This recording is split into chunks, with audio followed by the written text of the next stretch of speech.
Hello everyone. Surya படத்தை மிகப்பெரிய தொகைக்கு வாங்கிய முன்னணி நிறுவனம். வாங்க என்னன்னு பார்க்கலாம். தமிழ் சினிமாவில் முன்னணி ஹீரோவாக இருப்பவர் சூர்யா. இவர் நடிப்பில் கடந்த சில தினங்களுக்கு முன்பு வெளிவந்த திரைப்படம் தான் ரெட்ரோ. கார்த்திக் சுப்ராஜ் இந்த படத்தை இயக்கியிருக்காங்க. பெரிதும் எதிர்பார்ப்பில் வெளியான இந்த படம் கலவையான விமர்சனங்களை பெற்று வருது. ஆனாலும் இந்த எதிர்மறையான விமர்சனங்களால் கூட வசூலை யாராலும் அணை போட்டு தடுக்கவில்லை. ரெட்ரோ படத்தை தொடர்ந்து சூர்யா தெலுங்கு இயக்குனர் வங்கி அட்லூரி இயக்கத்தில் நடிக்க இருக்காங்க.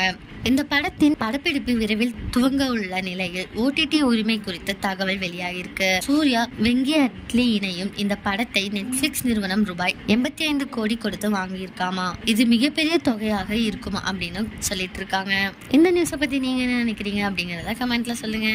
இதே மாதிரி லேட்டஸ்ட் சினிமா நியூஸ் அப்டேட்க்கு இந்த சேனலை சப்ஸ்கிரைப் பண்ணிக்கோங்க.